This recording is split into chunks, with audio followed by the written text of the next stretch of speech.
How can one's mother be so wicked? Tiwa was only 19 years old when her mother told her, "You must marry Biwaji's son.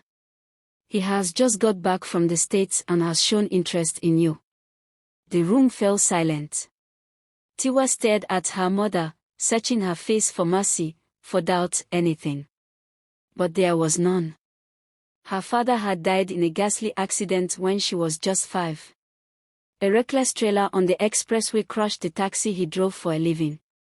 From that day, hunger became a permanent visitor in their home. No uncles came to help. No auntie stayed. Life reduced them to just the two of them. Her mother took to selling roasted corn by the roadside. Every day, smoke clung to her wrapper and tiredness to her eyes. Tiwa grew up knowing the sound of hunger more than the sound of laughter.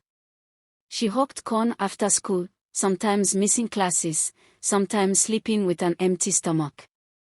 So when her mother spoke of marriage, Tiwa understood where it was coming from, but understanding did not remove the pain. "Mama, I'm not ready," she pleaded. Her mother waved her off. "Readiness does not put food on the table," her mother said, her voice firm like a verdict. Tiwa opened her mouth to speak again, but no words came out. She had learned early in life that hunger makes people deaf to dreams. Her mother had suffered too much to listen to the voice of a 19-year-old girl. Biwaji's son came visiting not long after. His name was Kunle. He arrived in a clean car that gathered attention on their street. He wore neatly pressed clothes and spoke with confidence, mixing his words with foreign accents that made neighbors nod in admiration. He brought bags of rice, cartons of noodles, and envelopes her mother hid quickly under her wrapper. People began to say, "God has finally remembered Mama Tiwa." Nobody asked Tiwa what she remembered God for. The marriage happened quickly, like a deal that must be closed before doubt entered. Tiwa cried quietly on the morning of her wedding, not because she was leaving her mother, but because she was leaving herself behind. At first, Kunle was calm. He smiled often and spoke gently in public. But inside the house, his words began to change. Small comments slipped out, sharp, careless, cruel. "Why do you eat like that? Is this how they trained you in your mother's house?" Whenever Tiwa tried to explain, he cut her short. "Don't argue with me. I know your background."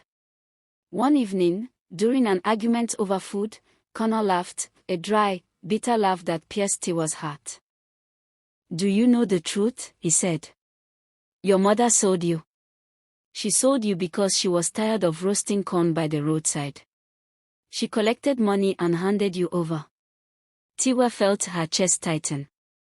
The words echoed loudly in her head. "You people are poor," Kunle continued. "Poverty is your family inheritance. If not for me, where would you be?" From that day, the insults became regular food in the house. When Kunle was angry, he reminded her of her past. When he was calm, he reminded her of her dependence. He never lifted his hand, but his mouth bruised her every day. Tiwa began to shrink. She spoke less. She smiled less. At night, she cried silently, remembering her mother's bent back and smoke-filled eyes. She wondered if her life truly had a price, if she had indeed been exchanged for survival. One afternoon, while returning from the market with tears still fresh on her face, Tiwa passed a small mission compound. A woman stood there, speaking softly to a few children gathered under a mango tree. The woman noticed Tiwa and called out to her gently. "My daughter, your eyes are carrying heavy loads." Tiwa hesitated, then broke down. She spoke of the insults, the shame, the weight of being unwanted. The woman listened patiently. "You are not what they say you are," she told Tiwa. "You are more than the poverty you came from." Those words stayed with her. With the help of the missionary, Tiwa found the courage to leave her husband's house. She left quietly, carrying only her clothes and her wounded heart. The missionary helped her find shelter and enrolled her in adult education classes. Learning was not easy. Shame followed her at first, but determination followed her more closely. Tiwa studied during the day and worked in the evenings. Slowly, her confidence returned. Slowly, her voice grew stronger.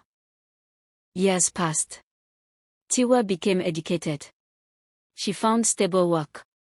She stood tall again. The same girl they said was sold became a woman who could choose her own path. One day, she returned to the roadside where her mother still roasted corn under the harsh sun. Smoke still rose. Fire still burned. Tiwa did not return with anger. She returned with mercy. She rented a small shop for her mother. She bought bags of corn and a proper roasting stand. She took her mother away from the roadside that had punished her body for years. Her mother wept and said, "I thought I was saving us." Tiwa held her hand and replied softly, "Poverty pushed us, Mama. But it did not destroy us." And so people say, when hunger speaks, love sometimes goes silent. But they also say, the child sold by hardship can return as the one who heals.